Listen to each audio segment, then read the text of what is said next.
Hi, and good evening, everybody, or good afternoon, or perhaps if you're watching this during the week, it could just as easily be morning, since the program is carried at various times. But right now, it's live on Tuesday afternoon at 6 p.m., as we are every week here at Manchester Public Television.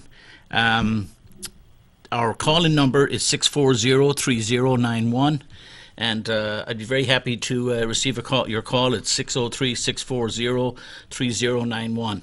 I've noted in the last couple of weeks, it seems as we get to the last 10 or 15 minutes of the show that people often find the time to call in. So maybe if you want to do it a little earlier this week, that way we'd have a little more time, because I don't mean to give anybody short shrift. And secondly, I'm very happy to hear from people with opposing ideas, different ideas, complementary ideas, etc. There are no on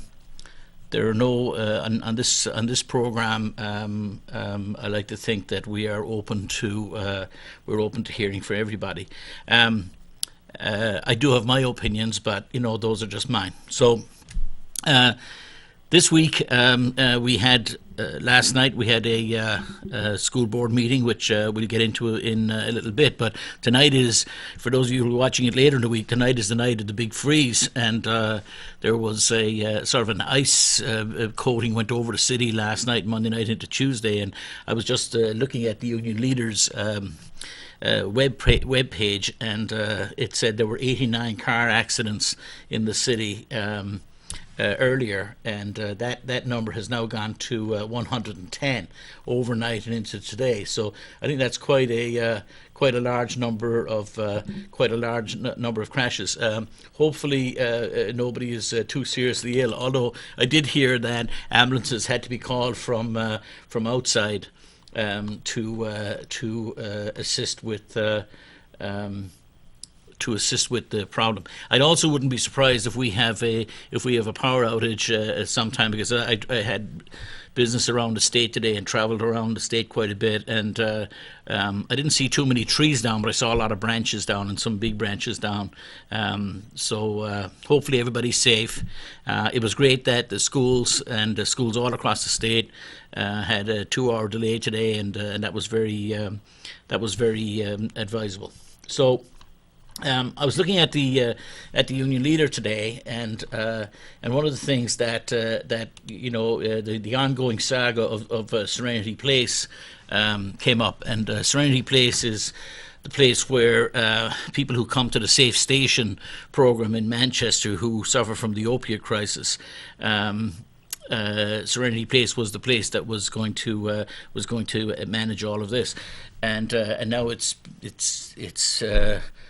20. There's a layoff of 20 staff, and its services are being spread about amongst a load of different agencies. And I have mentioned this topic numerous times in the last couple of years on this show, because to me the issue of the opiate crisis and our political response to it is an indicator of the way in which we respond to education. Because in anybody's language, clearly the opiate crisis is of a scale and dimension that can only be described as a disaster or a catastrophe or a major social, cultural and economic thing that is having an impact all across our state. And not just across our state, but across towns and cities all across the United States. And it seems to me, why I tied in into education is this, is that in the face of this crisis, we have had close to zero response. Now, to be clear, I don't want, the Safe Station program was a wonderful idea, and I'm very happy that it's there. The people people like Chris Blevins at Amber's Place, and the people at Serenity Place, and all the other, the Farnham Centre, all the other families in transition now. There are so many people who are working so hard and are doing amazing things and continue to do amazing things. I'm taking nothing away from any of those. I'm not sitting on the wall throwing stones. I'm stating something that that needs to be stated, I believe, though, which is that in the face of this catastrophe, in the case of hundreds and hundreds of people dying, whatever it is, 600 people or per year in the state of New Hampshire. We are losing some of the brightest and the best, all kinds of people. There isn't a family that I know of that hasn't been impacted by this crisis. Some very close, some further apart. But everybody is aware of somebody, a neighbour, a cousin, a grandchild, somebody who is being affected by this crisis. And the political response, nationally, the political response has been zero, has been non-existent. So I don't want to belabor this programme talking about national politics. And I don't want to be pointing fingers about where that responsibility lies and all that stuff. But let's just call it like it is first. There has been no response to this huge crisis in our country, something that needs to be dealt with, that is not being dealt with. All across all levels of government, we're seeing a problem here. We have local politicians, like here in Manchester, who are scrambling to do the best they can. And I don't want them to be upset by my words, because they have worked very diligently and hard are doing the best that they can. Because in the end, our local city aldermen, their hands are tied financially. With the tax cap in the city of Manchester, there's never going to be the kind of funds available to solve a problem not to solve the problem, but to work on the problem of the opiate crisis. So we've done things like taking money from existing funds in the city and given grants of $20,000 to one charity or another. A deal was done to get the old Heights Furniture Building and turn it into a treatment center of some kind. Lots of pieces, people desperately trying to, charities, local organizations, philanthropic groups, trying to solve a problem. In the end, ladies and gentlemen, this is what we pay government to do. This is the role of government. The first role of government is our security. And security goes beyond the idea of a guy in a helmet or a girl in a helmet, with a rifle standing on a wall. That's something to do with security. Anti-terrorism has something to do with security. The police on our streets have something to do with security. The fire department protecting our buildings has something to do with security. And when we have a crisis like the one we have, the opiate crisis, this is a place for governments to act. Now, in particular, the state of New Hampshire should get very low marks. If you actually ask yourself, in the few years since the opiate crisis has first raised its head and has become a premium source of concern for the people of New Hampshire, what has our state government actually done? Other than putting together a think tank and having conversations, what actions have actually been taken? What dollars have been spent? And what programs are in place?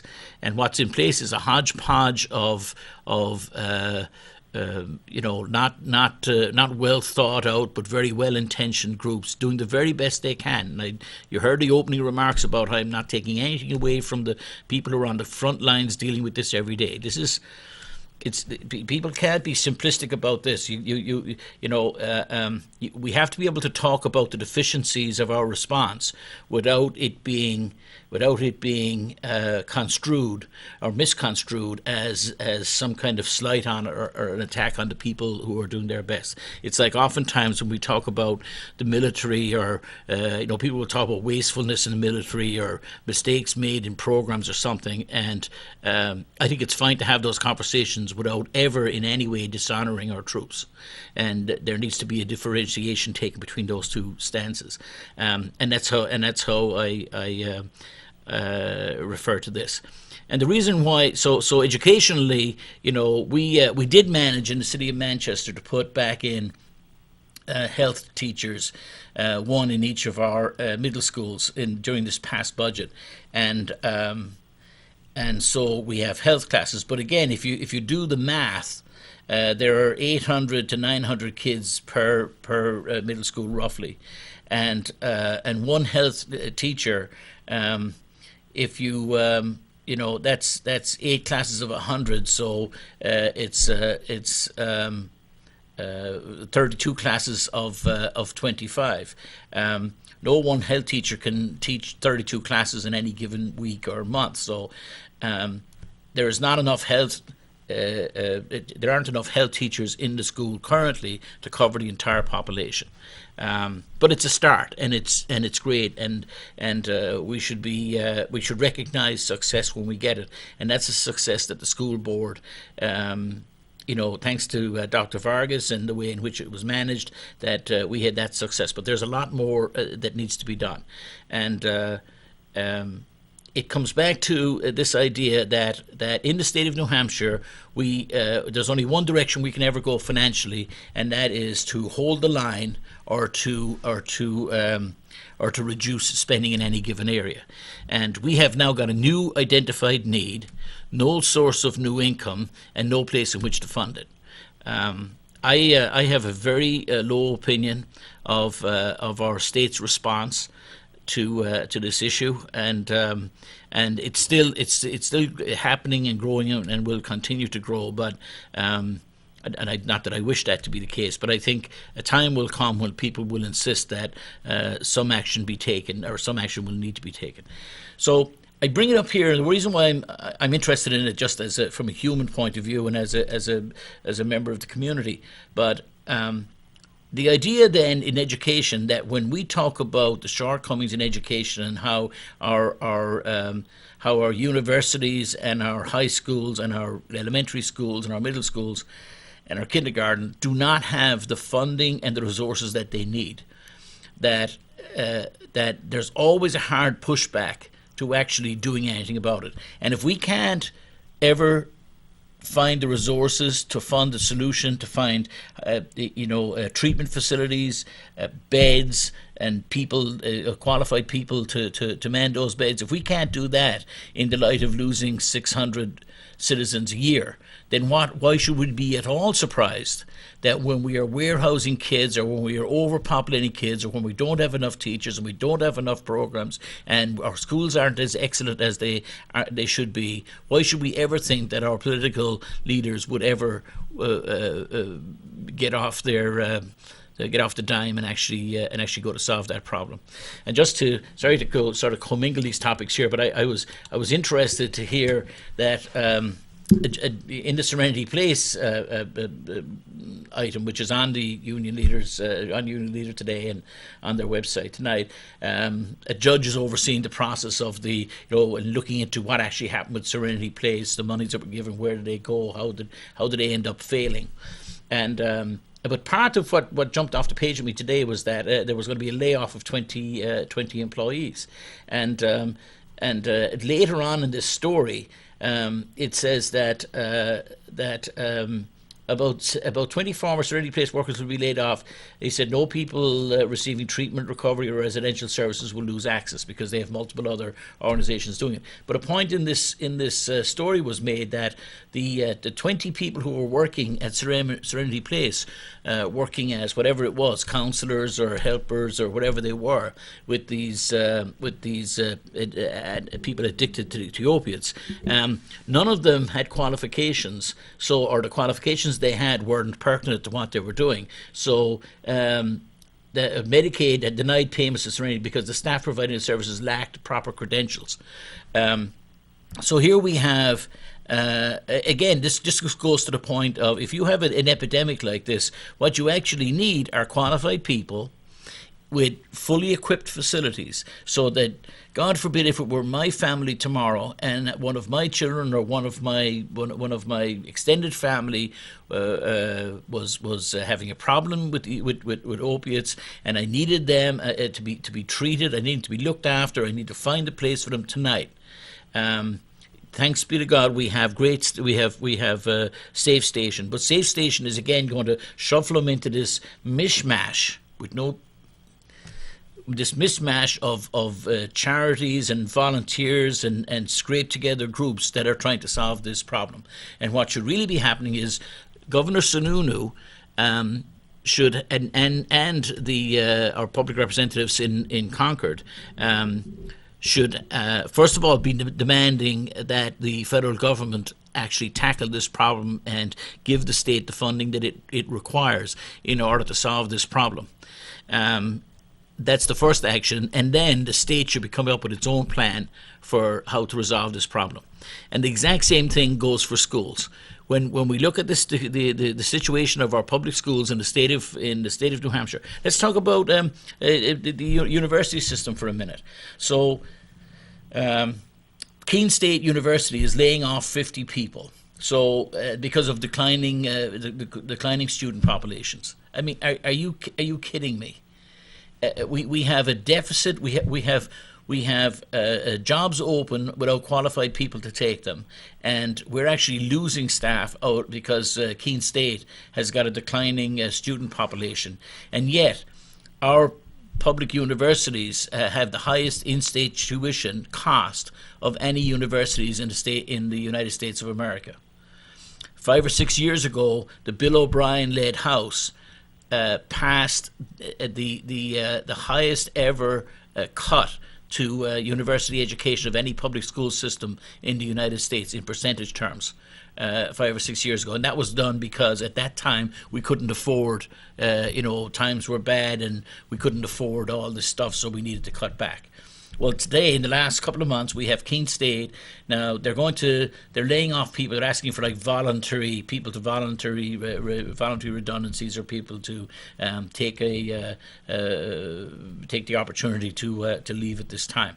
But they're left open as to whether they will have to fire additional faculty after they haven't gotten the 50 yet voluntarily, but so they may have to fire people, and they don't even know if they're going to stop at the 50.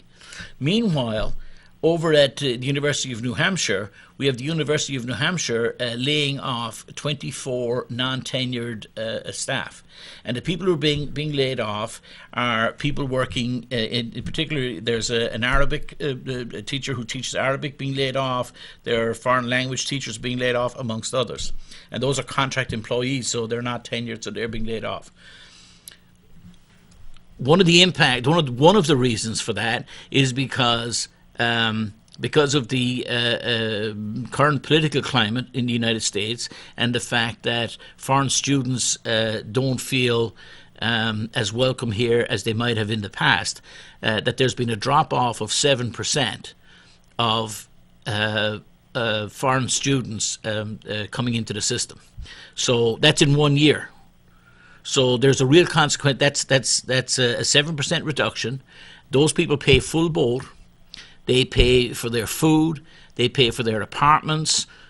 You can go to around Manchester today. Anybody who knows anything about the apartment buildings in Greater Manchester today knows that there's a significant population of foreign students who are here to do graduate work and undergraduate work in places like SNU, who are populating those buildings. So that money is going to the hands of landlords and realtors and shopkeepers and everybody. And so there's a real consequence to the policies that we're following and what we're doing. Clearly, in the state of New Hampshire, we have a problem we have the oldest population of any state in the United States. We need to do something to solve that problem, or we always talk about the people that we're raising today are the ones who are going to look after us. Well, there aren't going to be people around to look after us if we continue to have the oldest population in the United States and we are losing young people at a rate. There is no reason, and it's inexcusable in the state of New Hampshire, that we are not putting money into public education, improving the product of our universities, and they're already, our colleges, Plymouth State and Keene State and University of New Hampshire, many at SNU, University of New Hampshire, Manchester. But there isn't that's a bad product. I have a son who's at one of those colleges. I just think that the fact that we're more expensive than every other state is just it's comical. I talked to somebody the other day, and they were choosing between Michigan State, much in the news in the last few days. They were choosing between Michigan State and University of New Hampshire, and they ended up choosing Michigan State because it was the least expensive option. That, ladies and gentlemen, is just it's ridiculous, and to then be turning around in the face of that, and not just not investing in education, but actually pulling money out of the public education system is a complete nonsense. And with that, I'd like to segue to Senate Bill 193. This is this infamous bill that I would call a voucher bill, or others would call it school choice. And once again, you know, the nomenclature, the use of words is very important here, and it's a bit like the abortion debate where people call themselves pro-life, or you know, nobody says, you know, that they're pro-abortion, or they use other terms to in that argument. Just like in the argument about privatizing our public schools, nobody says openly. Well, actually, they do. But the smarter ones don't say openly that my objective here is to reduce public schools and to privatize the school market. But clearly, that we've talked about this before. That is clearly an agenda that is out there, and we've heard it, and it's repeated again and again. And there are those who are fellow travelers down that path who talk about school choice. So, Senate Bill 193, in the end, has an unfunded element to it, where the state of New Hampshire will have to make up for districts like Manchester anything above 1/4% of the kids who leave. I think I'm after probably losing you if you're not familiar with all of this. So. There's a bill, Senate Bill 193, has gone through the House and went to Finance, and has now waiting to be legislated on further to see what the final decision will be. But the main purpose of the bill is to allow families to get public tax money to send their children to private or religious schools in the state of New Hampshire. On the money side, the effect, besides that's just a nonsense and unconstitutional. On the money side, for every child that does that money goes out of the public school system. And if there are 14,500 students in the city of Manchester, if 1% of them were to avail themselves of this particular program, and there are no limits to the program. So if 1% of them, that would be 140 kids, and so the loss to Manchester would be something in the order of $450,000. Anything above that, 1/4% would be paid for by the state, but the state doesn't have funds to pay for that, so they'd have to reimburse. It would have to reimburse the city of Manchester. We have $167 million is the annual budget for 14,500 students. So that's $12,000 per student. Do the math yourself if you lose 140 kids. So money has to be made. The city of Manchester would have to be made whole, and that money would have to be found. And that money doesn't exist today. And so I ask myself, what's the rationale for this bill? We have an opiate crisis that's unfunded. We don't have hospital beds. We don't have qualified staff. We don't have counsellors. We don't have any of the staff that we need to manage the opiate crisis, and it is a crisis. And we cannot. Manchester has got the lowest number of teachers per student of any city in the state of New Hampshire. We have buildings that are aging and are in need of maintenance, repair, etc.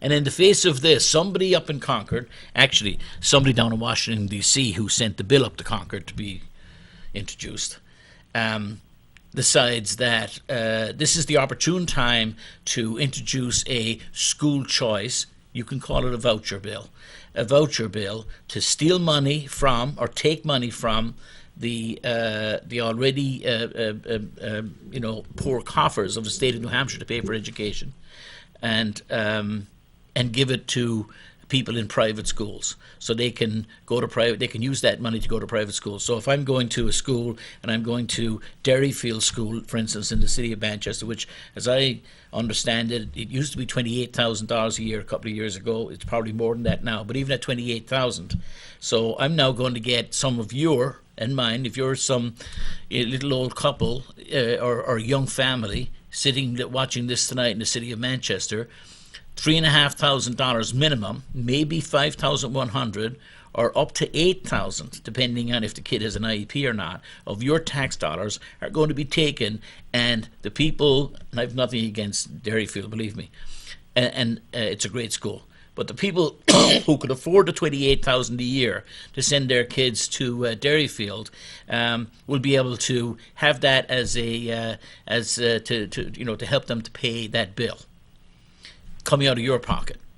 Now, in order to get this passed, to be clear, it is a complicated topic, because in order to get this passed, the people who sponsored this bill had to jiggle numbers around, and one of them was one of the easy to understand condemnations of it was, why are you giving the wealthiest people in our state taxpayer money from public schools in order to send their kids to school? And so, as a response to that criticism, and after 8 months of debate, they changed the bill. So now it's for a family of a family must be earning no more than 3 times the poverty level in order to avail themselves of it. So a family of 4, husband and wife and 2 kids, anybody who's earning less than $77,000 a year today could avail of this program. Now, as it was originally written, anybody could get it. But I got to tell you something. If you're earning $77,000 a year and you choose to send your kid to a school, my wife went to Trinity, and I like Trinity too. I've nothing against Trinity High School. But you choose to send your kids to Trinity High School, great for you. But why should why should we take money from an already cash-strapped public school system and give it to people because they choose to go to a private school? I'm all for choice. If you want choice, take your choice and go and have it. This idea that some poor family in Manchester is going to take the $3,000 grant or the $3,500 grant they're going to get from the state of New Hampshire, and they're going to take that and they're going to put another 10,000 with it to send their kid to some private school is a nonsense. We know exactly what's going to happen because it's what has happened in other places where this has been tried. You end up with a resegregation of the schools, and so the net effect of it is that it withdraws money from the public school system. And we already have the least well-funded public school system in the United States. The state of New Hampshire spends less on public education than any other school system in the United States. Now, let's be clear. I'm talking about the state now, before everybody starts phoning up and getting excited. Individual, what's raised through property taxes, and that's where most of the money for schools comes from.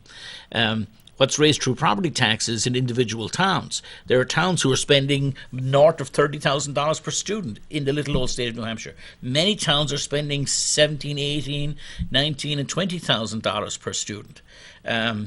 But the state contribution to that public education is the lowest of any state in the United States. So I despair when I watched the school board meeting last night, and it pained me.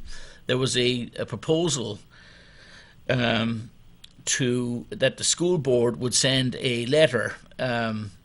Have Dr. Vargas send a letter to Concord to declare Manchester's that Manchester was against this Senate Bill 193 because just based on the money thing alone.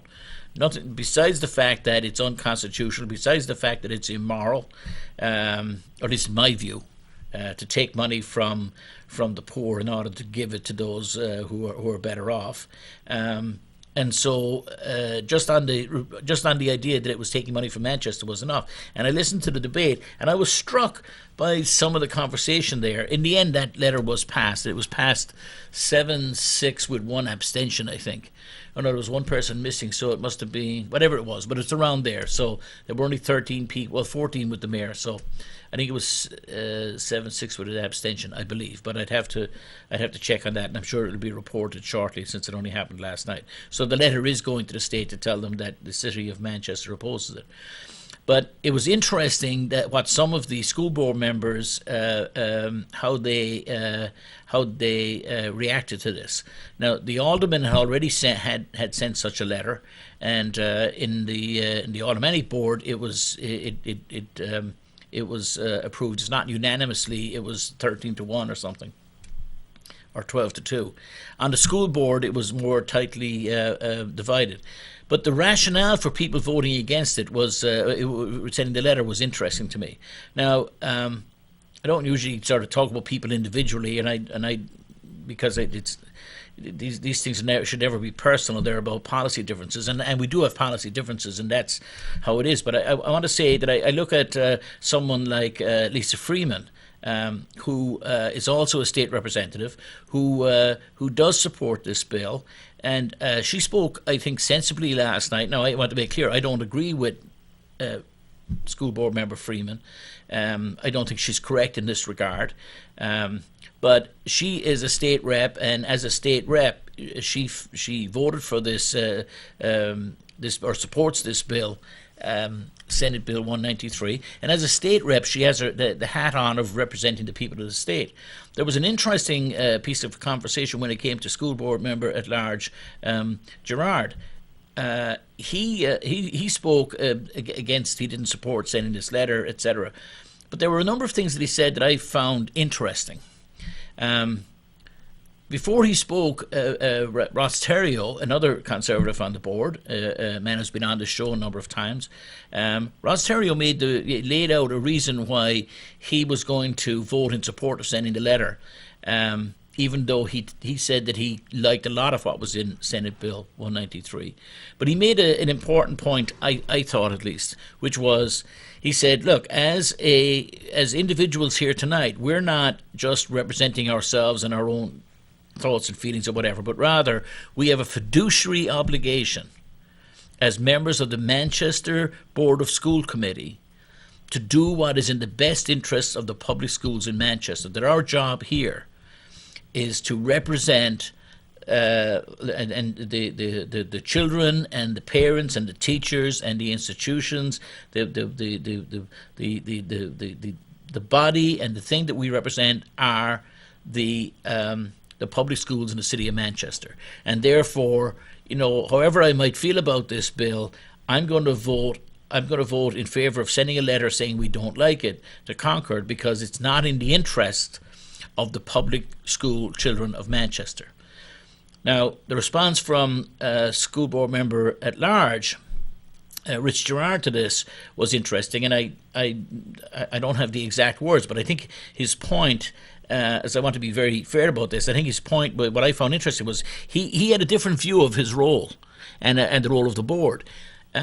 He claimed that his role and the role of board members on the school board was that they had an obligation to the people who voted for them, and to the people of the city more broadly, and that and therefore that they should not be voting that he did not have a fiduciary obligation to the public schools of Manchester, but rather to the people of Manchester writ large.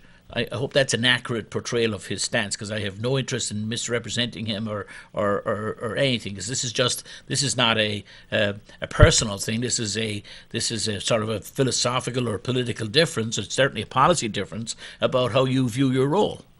There are some on the Aldermanic Committee, for instance, not to go down a Warren hole, but there are some on the Aldermanic Committee who see themselves as aldermen as being advisors to the mayor. So they lean they in any vote when they're taking a vote, the way in which they come at it, I know, is they say, I'm here to sort of advise the mayor, and therefore I'm always going to do what the mayor wants unless I clearly disagree with it and it's something that's wrong. But anything that doesn't fall into that bucket, then I'm going to vote in favour of the mayor, because what we are as a group is advisors to the mayor.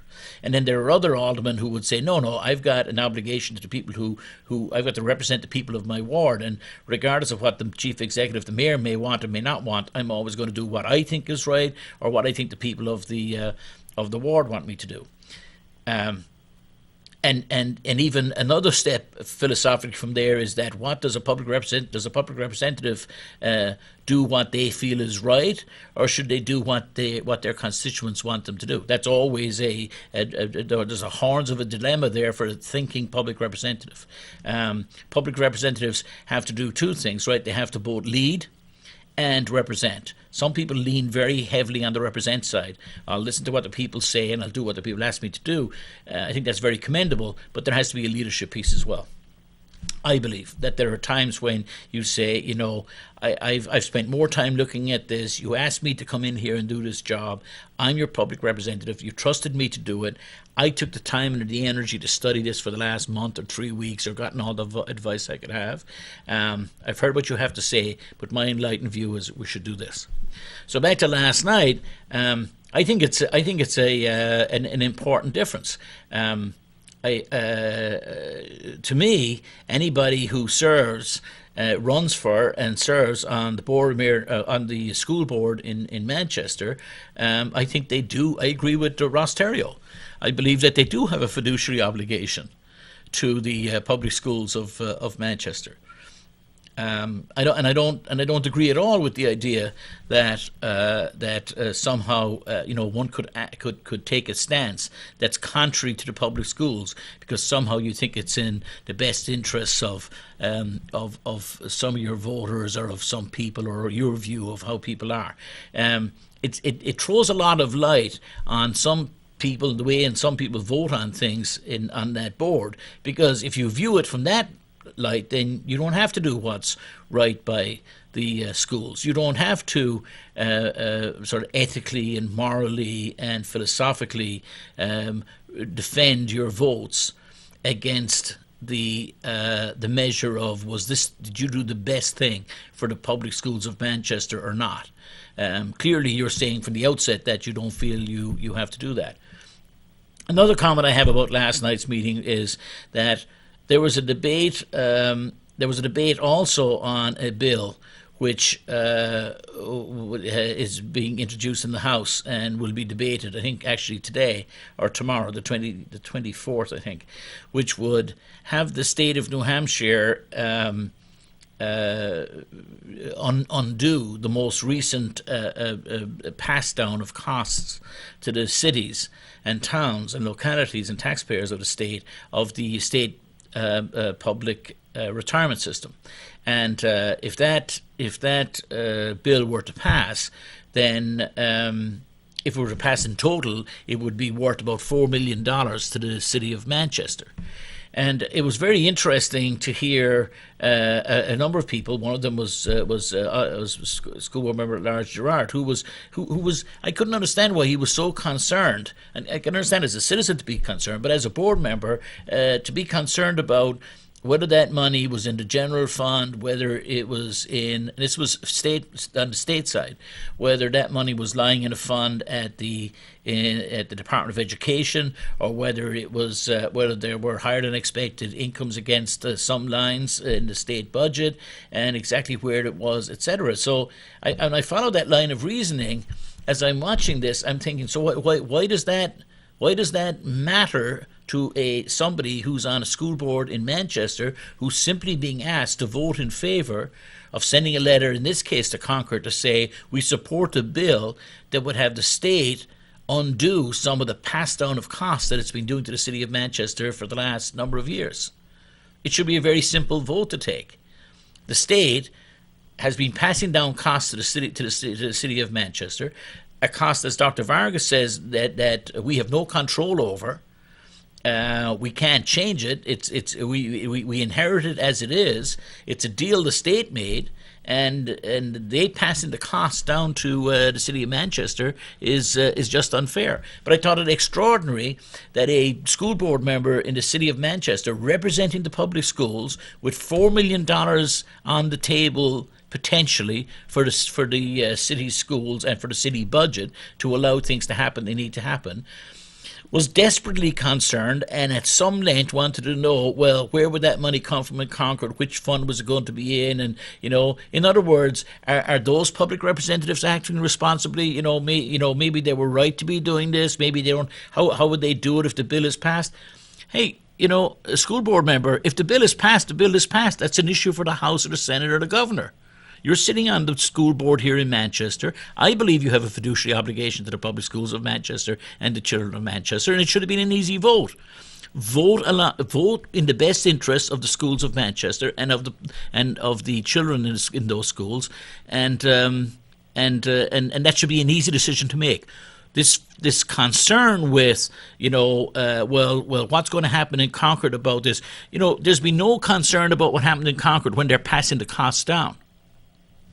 And oh, by the way, all of this nonsense was done, and perpetuated by or begun by the Bill O'Brien Republican coup d'état government, who did all of these things. 43 bills introduced by that administration. 43 bills introduced attacking public education. Thanks be to God, not all of them passed, or many of them didn't pass. But there was an onslaught on public education during that period. And it was all done because in the light of the 2008 financial collapse and this Great Depression we were going through, that the state could no longer afford any of these things. Well, here we are today, and as a result, our public education got decimated. Like I mentioned earlier, we eliminated 50% of the public funding for our university system. It's never recovered. And we need it to be healthy in order to have a healthy economy. So we are here today. And people want to talk about the stock market and how great the stock market is and employment. We've had whatever it is, 8 years of growing employment. We have the equivalent of full employment in the state of New Hampshire. We're the 5th or 6th richest state in the United States in terms of per capita or per person income. We have full employment. We have United States corporations, before they were given the boondoggle of $1.5 trillion of tax cuts. They already had more money on their accounts or in their bank accounts than they've ever had historically. So that's all sitting there. So what's the excuse now? Why can't the damage be undone? Why do we still have our boot on the neck of the public school system? And I'll tell you the reason why, ladies and gentlemen. It's very simple. They don't like public. It goes back to the statements that you will find on the blogosphere and at public meetings and at town hall meetings when you listen to people, not all the people in the Tea Party, but some of the people in the Tea Party and the far right of conservatives and the libertarians and the Free Staters and this small but vociferous and loud group in the state of New Hampshire who believe that public education, they call them government-run schools. They believe that they are ungodly, that they are teaching false ethics and civics to our students, and that's the problem with the public schools. And we need to shut those puppies down, and we need to privatize them. And so now there are people then who will have you have to look at it through that prism to understand what's really going on.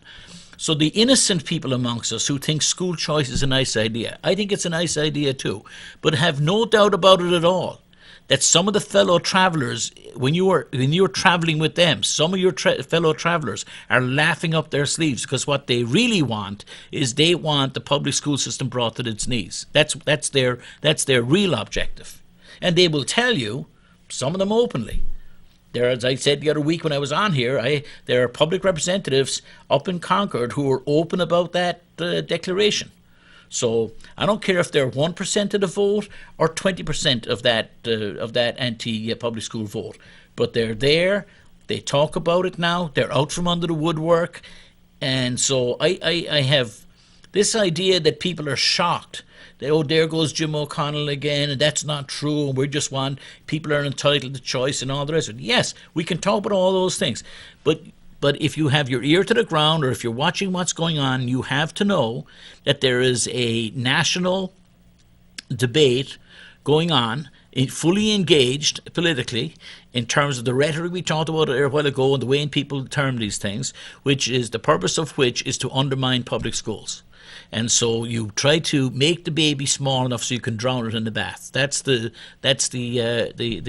ruse here. And so we have 2,600 kids or something in the city of Manchester who are in private or charter or homeschooling.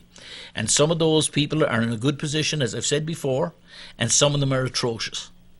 There's no correlation between public charter schools and excellent academic outcomes. Now, let me be very clear. There's no correlation about them on the average. There's no correlation about them doing better, and there's no correlation about them being worse. There is no correlation because some of them are atrocious and some of them are good. The problem is that we have parents now. I know some wonderful parents who have kids homeschooled, who are wonderful people and are probably doing a great job because they're smart people and all the rest of it and have the capacity to do it. They're a tiny minority of the ones that I know. And then there are people who have their children in parochial schools, and my kids went to St. Catherine's School for grade school, elementary school, before going to the public school system. I'm a big fan of Catholic education. There are lots of wonderful kids in that system, and there are lots of wonderful kids in the public charter school and in the private school system.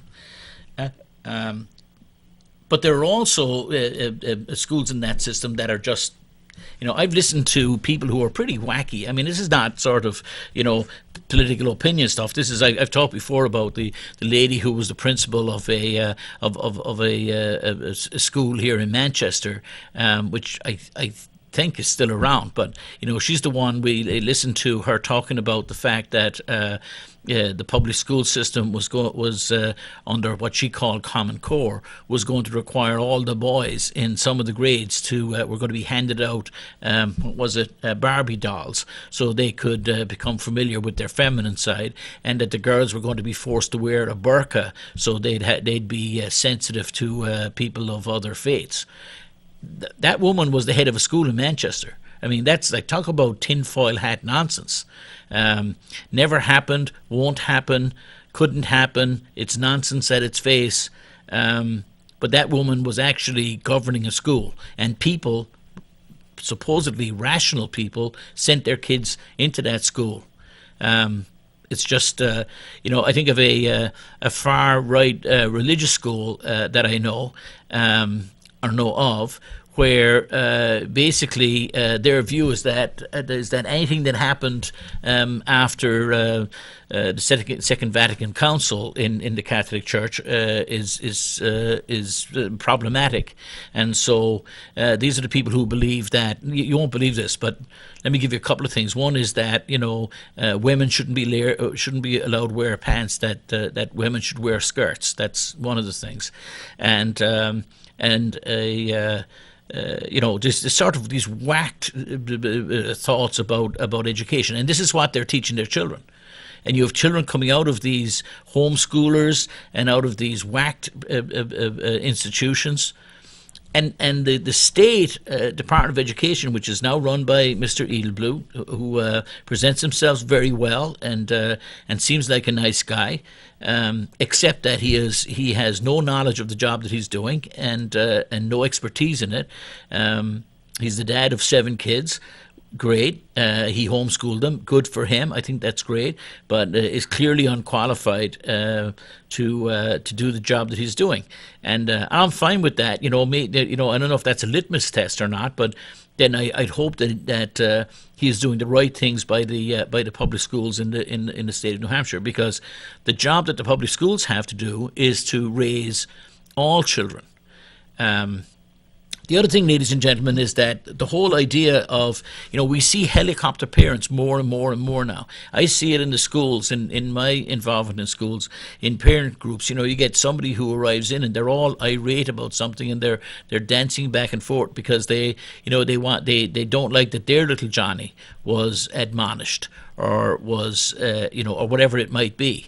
And they get. Their answer is, well, I'm going to pull my kid out of the school, so I'm going to send him someplace else. And I've seen, I happen to know one kid. I know a lot of kids, but I noticed one kid who clearly was a child with some developmental issues, mild, but with developmental issues that needed to be looked after and be given the resources that young person needed, and the parents wouldn't have it, and so they pulled the kid out and homeschooled him. And today, that young man today is has a problem, with dyslexia and reading and all that, and that was his parents' response to the school system that wanted to actually help him and make sure he got the services. In their case, was to disavow the whole thing and walk off into the night. And we see this stuff, goes on all the time. There's a lady who was on Facebook the other day, and she was saying that, she said that misguidedly she took her fifth graders out of school and brought them home, and she homeschooled them for a year, and then she was homeschooling them for into the sixth grade, and that was a number of years ago, and she put them back in the public school system, and she was saying she couldn't believe that she did what she did, and that she had done her children a terrible disservice, that it was a decision that she never should have made, and she regrets it. So. My point here only is that I guess that we have public representatives in the city of Manchester who clearly don't, in my view, don't have a clear view of what their obligation to the public is in the city of Manchester. I think if you're going to run for the school board in Manchester, then you represent the public schools in the city of Manchester. If you want to run for the board of Trinity High School, or of Mount St. Mary's, or of the Founders Academy, or Mills Falls, fine. That's great. Run for those boards. I happen to know people, I think, probably on all of those boards. But run for those boards by all means.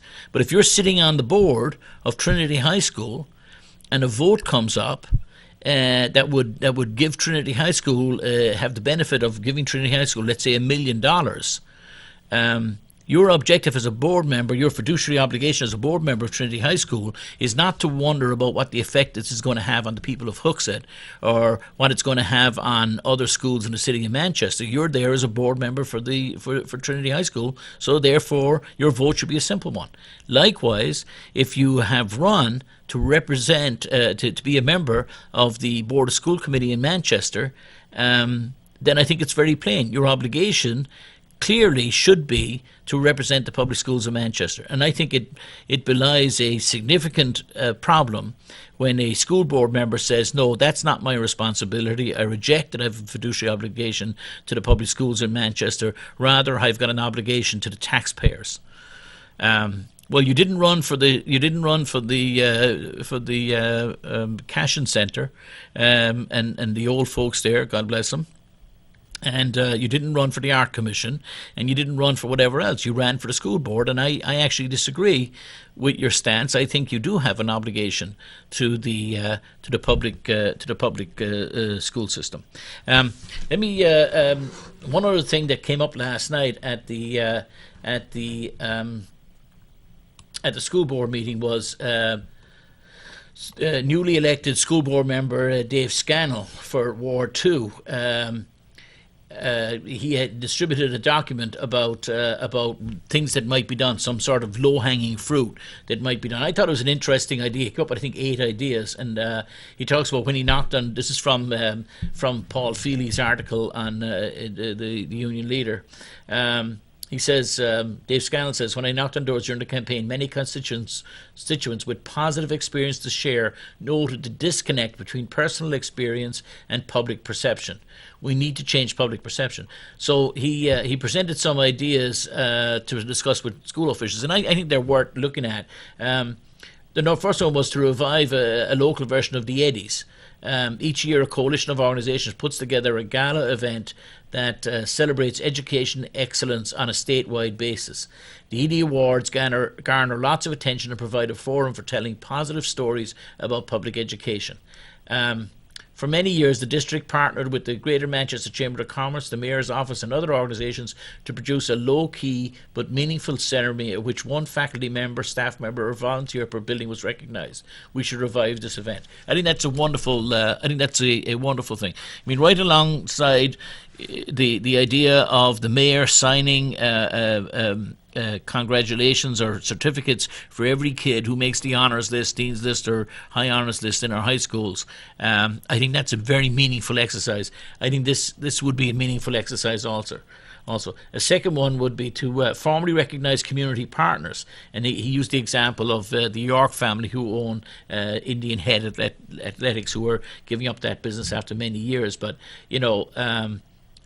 perhaps recognising we have so many community partners now helping with our schools. We had a new scoreboard paid for by a printing Cummins Printing, was it? Anyway, one of the printing companies paid for a new scoreboard at the Hillside Middle School recently. Another of his ideas was to bring back the special recognition ceremony for high school graduates heading into the military. I think that would be a nice idea. It's something could be dovetailed with when we look at the junior ROTC program at West High School, of which that school's very proud and the school district is very proud. When I look at the people from Central and Memorial and perhaps MST too, but who graduate every year, and during the graduation ceremonies, the Mayor has had the habit in the past of asking anybody who is heading into the military after this graduation ceremony tonight, would they please stand up? And invariably, there are 10 or 15 or 20 kids from each class who are heading off to the various services. And I know that last year, and I know that the same is going to happen this year because I know some of them, there are kids heading off to the military academies, to the Naval Academy or to West Point or to wherever. And so I think the idea of maybe tying it in even with the ROTC program at West, that some ceremony be held at some time where all the kids leaving our schools on any given year who are heading off into our defence forces be recognised. Another great idea. Simple things that shouldn't cost too much money. Another idea that he had was to launch a Principal for a Day program. So the program would invite local business persons, elected officials and other notables into city schools to shadow principals for a day. I think the idea of having kids shadow principals for a day is already done in many of the schools as part of an award thing that they do. But I think he says, done right, this program requires significant planning, but perhaps we could start with a scaled down version. So wonderful idea. His fifth one is to highlight testimonials of local notables who have positive things to say about Manchester schools. He uses the example of Seth Myers, who paid a tribute to his teacher at West, Wally Lubelchek. I hope I haven't murdered that poor man's name, but Mr. Lubelchek died recently, and Seth Myers was public in his praise of him, and that's an example of stuff that should be highlighted. Invite recent graduates to board meetings to offer testimonials at the public comment session about their recent success and the manner in which Manchester Public School District helped them. I meet these young people because of the age of my kids all the time now, who have graduated out of Manchester and are doing wonderful things in college and beyond college. And then lastly, he has tap into the extensive public relations expertise that exists in the community. So I like that as a first ever. Congratulations, Representative Scannell, School Board Member Scannell, for offering those positive ideas to our school board. I hope that our school board continues to grow into itself and to start to deliver for our kids in our city. Once again, ladies and gentlemen, thank you for your time. I look forward to seeing you next week. Good night now from Jim O'Connell. Bye-bye.